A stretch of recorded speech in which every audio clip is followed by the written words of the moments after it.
बदलते वक्त के साथ अक्सर इंसान की दुनिया भी पूरी तरह बदलने लगती है और अंत में उसके पास जिंदगी में यादों के सिवा कुछ नहीं बचता। रोमन कैसेव नाम के एक मशहूर राइटर की जिंदगी में भी बहुत कुछ बदला है और आज वो अपने अतीत को याद करते हुए उन लोगों को याद कर रहा है जो उसकी जिंदगी का अहम हिस्सा हुआ करते थे। उन्हीं यादों और रोमन की सच्ची कहानी को 2017 की इस फिल्म प्रॉमिस एट डॉन में दिखाया गया है और ये वीडियो उसी फ्रेंच फिल्म के बारे में है। मेक्सिको के एक होटल में लेस्ली नाम की औरत अपने पति रोमन के साथ रह रही थी, पर रोमन की तबीयत बिगड़ती जा रही थी और वो एक हॉस्पिटल में जाने की जिद करने लगा। वो उसी हॉस्पिटल में अपनी आखिरी सांसें लेना चाहता था। ना चाहते हुए भी लेस्ली को उसकी जिद पूरी करनी पड़ी और तब उसे पता चला कि रोमन अपनी माँ के बारे में एक किताब लिख रहा है। उसी किताब को पढ़ते हुए लेस्ली को रोमन के अतीत के बारे में जानने का मौका मिला। 1924 में रोमन अपनी मां नीना के साथ पोलैंड में रहता था और बहुत मुश्किलों का सामना करके नीना रोमन को पाल रही थी। नीना जानती थी कि रोमन बड़ा होकर एक रईस आदमी बनेगा, मगर वो खुद औरतों की टोपी बनाकर अपना गुजारा कर रही थी।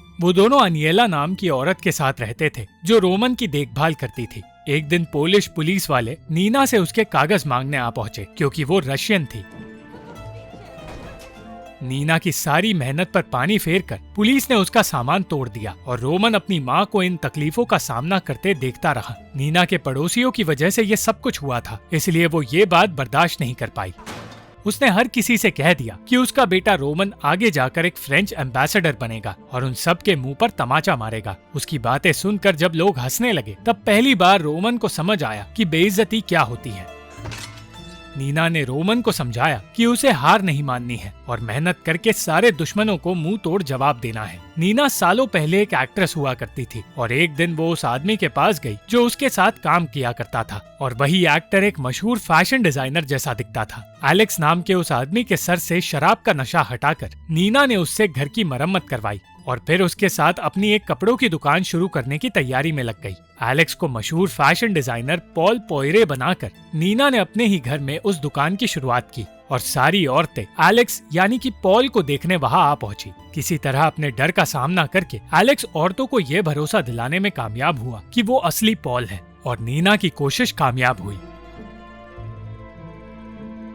पर एलेक्स ने ज्यादा शराब पी ली और बदतमीजी करने की वजह से नीना को उसे वहां से बाहर निकालना पड़ गया। जल्द ही नीना का काम बढ़ता गया और शहर की हर रईस औरत नीना के बनाए कपड़े पहनने लगी। रोमन अपनी माँ से बहुत प्यार करता था, इसलिए उनके कहने पर वो वायलिन सीखने लगा, पर वो उस वक्त तक ये समझ नहीं पाया कि शायद वो अपनी माँ से जरूरत से ज्यादा प्यार करता है। रोमन को पेंटिंग का शौक था, पर नीना जबरदस्ती उसे एक वायलिनिस्ट बनाना चाहती थी क्योंकि एक आर्टिस्ट की जिंदगी बुरी होती है। कुछ वक्त बाद नीना ने रोमन का ध्यान लिटरेचर की ओर धकेला क्योंकि वो उसे टॉल्स्टॉय जैसा बड़ा आदमी बनाना चाहती थी। रोमन को वो हर एक चीज सीखनी पड़ रही थी जो एक इंसान सीख सकता है और उसे नीना की हर एक बात माननी पड़ी, चाहे वो उन बातों को मानकर खुश हो या नहीं। रोमन की परेशानी इस हद तक बढ़ गई कि वो फिल्में भी देखता था तो उसे लगता था कि उसकी माँ उसे एक एक्टर बनने के लिए कह देगी। एक दिन नीना ने बताया कि उसने रोमन के लिए अपना एक्टिंग करियर छोड़ा था ताकि वो उसका ख्याल रख पाए और इस बात ने रोमन को हैरान कर दिया और इनडायरेक्टली उसके सर पर एक बोझ को रख दिया। 9 साल की उम्र में रोमन को वैलेंटीन नाम की एक लड़की से प्यार हुआ और अपनी माँ की सिखाई बातों से वो उसे अपनी ओर खींचने लगा। वैलेंटीन उसे अपने साथ एक कब्रिस्तान में ले गई जहाँ अचानक कुछ लड़के वैलेंटीन के लिए रोमन को परेशान करने लगे और जब लड़ाई करके वो घर लौटा तो उसे नीना ने कहा कि प्यार, पैसा और देश के लिए लड़ना गलत नहीं होता, इसलिए वो रोमन से नाराज नहीं है। धीरे धीरे रोमन वैलेंटीन और उसके दोस्तों के करीब जाने लगा और वैलेंटीन को इम्प्रेस करने के लिए वो अजीबोगरीब चीजें करने लगा। नासमझी की वजह से रोमन ये समझ नहीं पाया कि वो पागलों जैसी हरकतें कर रहा है और इन हरकतों की वजह से उसकी तबीयत भी बिगड़ गई। जब नीना को पता चला कि एक लड़की के लिए रोमन ने जूते खाए हैं तो वो नाराज हो गई और उसने कह दिया कि उसे वैलेंटीन जैसी लड़की को भूलकर एक खूबसूरत रईस लड़की का इंतजार करना होगा। एक दिन वैलेंटीन के दोस्तों ने रोमन को बुरा भला कहना शुरू कर दिया और साथ ही नीना का भी मजाक उड़ाया, पर रोमन उन्हें कोई जवाब नहीं दे पाया। तब नीना ने उसे धमकाते हुए कहा कि उसे कोई फर्क नहीं पड़ता अगर वो लोग रोमन की हड्डियां तोड़ दे, पर अगर कोई नीना की बेइज्जती करे तो रोमन को उन्हें पीटना होगा और अपनी माँ के लिए लड़ना होगा। नीना को काम के दौरान भी बेइज्जती सहनी पड़ रही थी और धीरे धीरे परेशानियां उसके लिए बढ़ती गई। अनियेला को किसी कारण से देश छोड़कर जाना पड़ा और उस दिन के बाद रोमन ने उसे फिर कभी नहीं देखा। नीना का पीछा करने पर रोमन को पता चला कि एक रईस औरत ने नीना को बहुत सारे पैसे दिए ही नहीं हैं, जिसकी वजह से अब वो गुजारा नहीं कर पा रही थी। और जब नीना ने अपने हक के पैसे उससे मांगे तो उस औरत ने ये कहकर उसे वहाँ से निकाल दिया कि वो एक जूइश औरत है जिसे पैसों के अलावा कुछ नहीं दिखता। उस दिन पहली बार रोमन अपनी माँ के लिए लड़ना सीख पाया, पर इस लड़ाई में हार नीना की ही हुई और पैसों की कमी की वजह से उसका सारा सामान जब्त हो गया। रोमन अपनी माँ को खुश करने की कोशिश में लगा रहा और उसने वादा किया कि वो उनके कदमों में सारी दुनिया ले आएगा। ये सारी बातें पढ़कर लेस्ली हैरान हो गई, पर रोमन उसे पूरी किताब पढ़ने से रोकता रहा। लेस्ली ने फिर भी आगे की कहानी पढ़ी और उसे पता चला कि नीना रोमन को लेकर फ्रांस चली गई थी। फ्रांस के शहर में पहुंचकर जब नीना ने वहां की खूबसूरती देखी तो उसे बेहतर महसूस होने लगा और एक छोटे से मकान में रहकर उसने चांदी के वो बर्तन बेचने की कोशिश की जो वो रशिया से लाई थी, पर उसे बताया गया कि उसे उनके बदले कोई पैसे नहीं मिलेंगे। नीना की परेशानी देखकर दुकानदार ने उससे कहा कि वो उसकी दुकान का सामान शहर में बेचकर पैसे कमा सकती है और इस तरह नीना और रोमन को मदद मिल गई।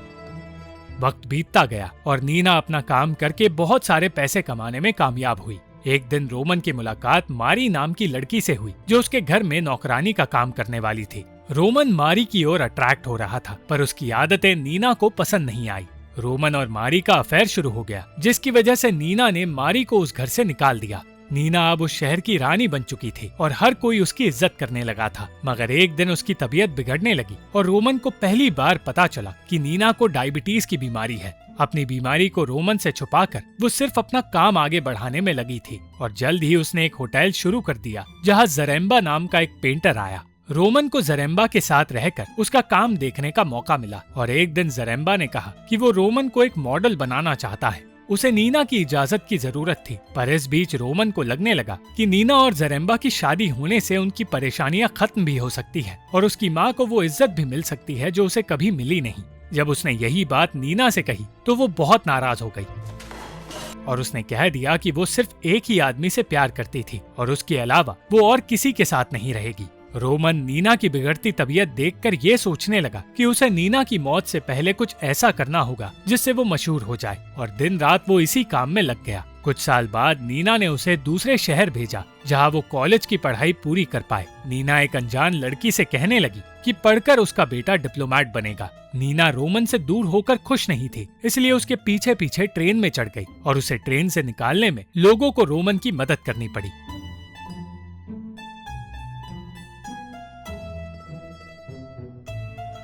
इस सफर में रोमन और ब्रिजेट नाम की वो अनजान लड़की एक दूसरे के करीब आ गए और पेरिस में वो दोनों साथ रहने लगे। रोमन को उससे प्यार हो गया था, पर एक दिन उसे पता चला कि ब्रिजेट उसे धोखा दे रही है और दिल टूटने पर रोमन पढ़ाई से ज्यादा अपने दिल की बातें लिखने पर ध्यान देने लगा। एक दिन उसकी लिखी कहानी पेपर में छपी और ये खुशखबरी देने वो अपनी माँ के पास पहुँच गया।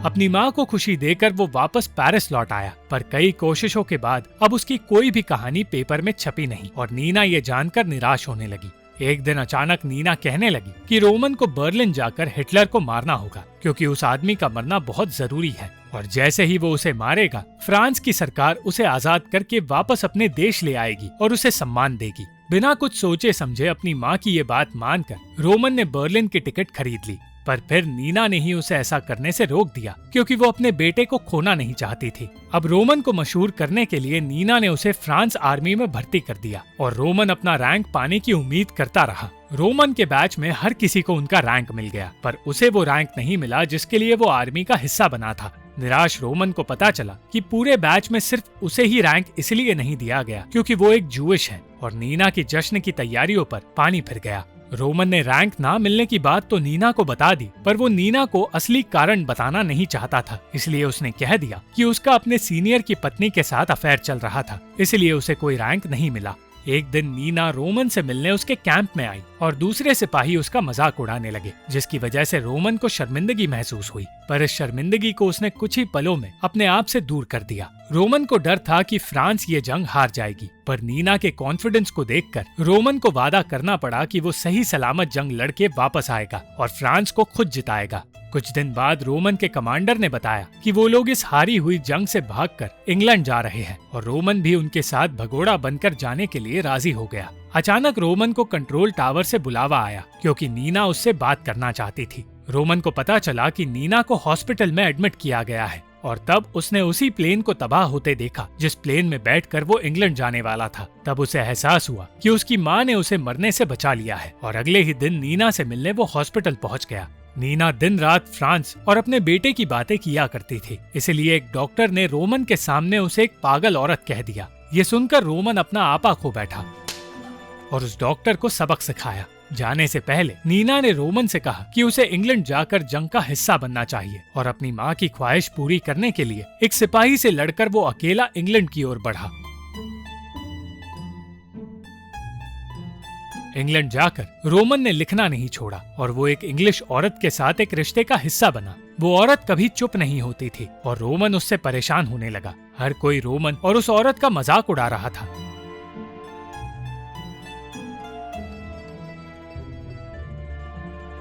और गुस्से में रोमन की वजह से एक पूरे बार में हाथापाई शुरू हो गई। इस हाथापाई के अंजाम में उसे एक पोलैंड के सिपाही ने चुनौती दी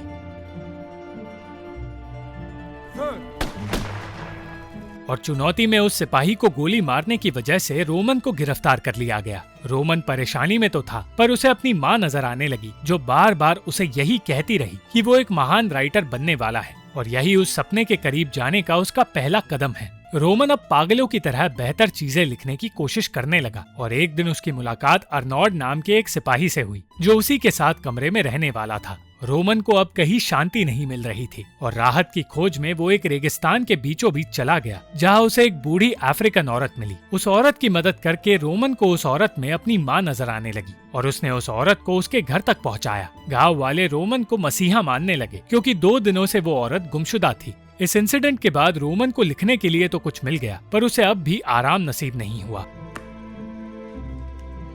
और इरिटेट होकर वो एक मच्छर पर गोलियां चलाने लगा, जिसकी वजह से उसे कैद में रखना पड़ गया। इस बीच नीना बार बार चिट्ठी के जरिए उसे एक किताब लिखने के लिए कहती रही और रोमन का दिमागी संतुलन और बिगड़ने लगा। वो इतना परेशान हो गया कि उसने खुद का ध्यान रखना भी बंद कर दिया और कुछ ही दिनों बाद उसे टाइफाइड की बीमारी हो गई। अपनी माँ के सपने पूरे करने की चाह में रोमन पूरी तरह अपना संतुलन खो बैठा और हैल्यूसिनेशंस में उसे नीना नजर आती रही। वो आराम करने को भी तैयार नहीं था और हर कोई उसे एक पागल आदमी समझने लगा। आज रोमन इसी तरह ये सोच रहा था कि उसे ब्रेन ट्यूमर है और वो मरने वाला है, पर डॉक्टर ने उसका चेकअप करके उसे बताया कि उसे कान में इन्फेक्शन है और कोई ट्यूमर नहीं है। डॉक्टर की ये बात सुनकर रोमन को वो दिन याद आया जब वो ठीक होकर जंग का हिस्सा बन पाया था। वो अपनी माँ का नाम रोशन करने की सोच के साथ जंग लड़ने गया। वो अपनी किताब भी लिखता रहा और आखिरकार उसकी पहली किताब पूरी हुई। जल्द ही उसे बताया गया कि ब्रिटिश लोग उसकी किताब पब्लिश करना चाहते हैं और उस दिन रोमन नाम के राइटर का जन्म हुआ। पर नीना अब भी खुश नहीं थी क्योंकि वो सिर्फ रोमन को जंग जीतते देखना चाहती थी। जंग के दौरान रोमन के प्लेन पर हमला हुआ